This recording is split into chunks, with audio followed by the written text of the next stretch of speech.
जय श्री कृष्ण दोस्तों। श्रीमद् भगवद गीता के एवरीडे वन श्लोक के सफर में हम आज चैप्टर 138 श्लोक पर पहुंच गए हैं। आज हम इसी श्लोक को डिस्कस करने वाले हैं, directly connected to our life. दोस्तों, ऐसे तो सारे श्लोक हमारे जीवन पर आधारित है, लेकिन ये श्लोक बहुत इंपॉर्टेंट श्लोक है मेरी दृष्टि से, जो मैंने समझा है, जो मैंने देखा है। आपको सभी को रिक्वेस्ट है, पूरा वीडियो ध्यान से देखिए, और अगर आपने अभी तक मेरा चैनल सब्सक्राइब नहीं किया तो जरूर इसे सब्सक्राइब कर लीजिए। आपके सामने 38वां श्लोक इस प्रकार है।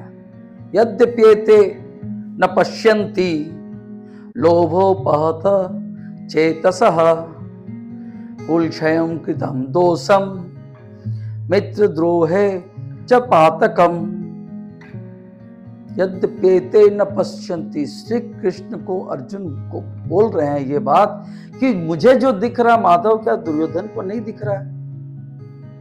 ये जो वो इवन इफ ही नोज, उसे भी तो मालूम है जो चीज मैं फील कर रहा हूं तो उसको भी तो फील होना चाहिए। इवन इफ ही नोज कि युद्ध के बाद क्या होने वाला है और इस आउटकम से मैं डरा हुआ हूं और उसे कुछ फर्क क्यों नहीं पड़ रहा है? क्यों? कारण यह है, दुर्योधन की आंखों के सामने लोभ का पर्दा गिरा हुआ है। किस बात के लोभ? किंगडम का लोभ, साम्राज्य का लोभ। उस लोभ से वो अंधा हुआ है। कुल क्षयम कृतम दोषम, कुल का नाश होने वाला, इसका दोष भी हमारे मत्थे चढ़ने वाला है। लेकिन माधव, केशव, दुर्योधन को फर्क ही नहीं पड़ रहा है, उसको कोई चिंता ही नहीं है। युद्ध लड़ने पर वो आतुर है और मुझे तो बहुत चिंता हो रहा है, मैं तो युद्ध नहीं लड़ सकता इस तरीके से। आई कैन नॉट फाइट, मैं पाप का भागी नहीं हो सकता। किंगडम की वजह से दो मित्र शत्रु बन गए, इसी कुरुक्षेत्र में उदाहरण है। आचार्य द्रोण और द्रुपद महाराज बचपन में मित्र हुआ करते थे।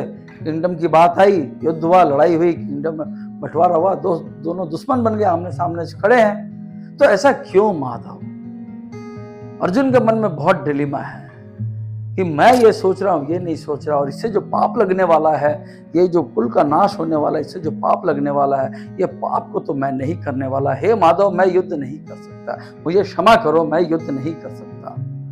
अर्जुन अपनी जिम्मेदारियों से भाग रहा है। उसे समझ में आ रहा है कि ये गलत हो रहा है, दुर्योधन गलत कर रहा है, उसे वो दिख नहीं रहा है, लोभ कर रहा है, वो पाप का भोगी बन रहा है। लेकिन उसके बावजूद भी अर्जुन, इसमें एक सेंस और है, अर्जुन सारे दोष दुर्योधन की तरफ मंड दे रहा है, अपने आप को सुपीरियर दिखाने की कोशिश कर रहा है। लेकिन उसके मन में यह दुविधा है, वो अपनी ड्यूटी से जो भागने की कोशिश कर रहा है युद्ध नहीं करके, वो उसे सबसे बड़ा पापी बना दे रहा है।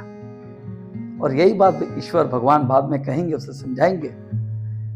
तो अर्जुन के मन में ये दुविधा है, वो दुविधा उसने इसके सामने रखी। दोस्तों, हमारे जीवन में भी, हम देखते हैं पूरी दुनिया में, ये न्यूज चैनल वगैरह देखते हैं, जहां पर भी क्राइम होता है वहां जरूर कोई ना कोई लोभ होता है। लोभ होता है तभी क्राइम होता है। कुछ अतिरिक्त पाने की चाह, जो मेरा नहीं है, जो मेरे अधिकार में नहीं है, उससे अलावा जो मुझे कुछ पाने की चाह अगर होती है, तो वहां पर क्राइम होता है। और क्राइम होने से पाप का भागीदार होता है, और वो अंदर संकट का है। बहुत प्रचलित एक श्लोक मैं आपके सामने आज कहना चाहूंगा। लोभ मूलानि पापानि संकटानि तथैव च, लोभात् प्रवर्तते वैरम अति लोभात् अनश्यति। लोभ पाप का मूल कारण और संकटों का भी मूल कारण लोभ ही है। लोभ दुश्मन पैदा कर देता है, लोभ शत्रु पैदा कर देता है, और अति लोभ विनाश का कारण है। बिल्कुल हमारी लाइफ में फिट होता है दोस्तों।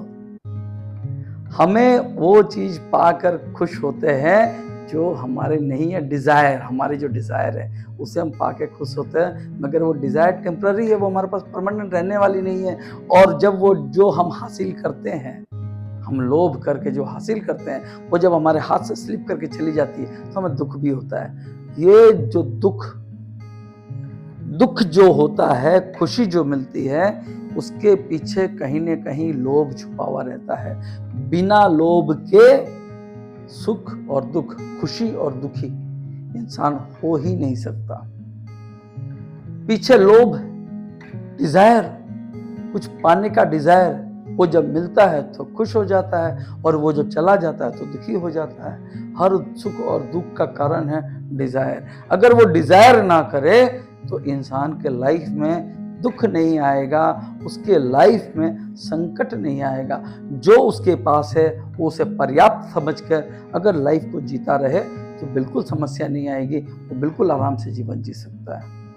और सज्जन पुरुष ऐसा ही करता है। जब अपने अधिकार क्षेत्र में जो चीज है, टेम्पररी सुखों से जब वो ज्यादा वो अफेक्शनेट हो जाता है, उसकी तरफ अट्रैक्ट होता है, तो उसको नहीं लेना चाहिए। तभी ये सारे गिल्ट, क्राइम, ये सारा कुछ वो करता है इंसान, और यही इस श्लोक में समझाने की कोशिश की गई है।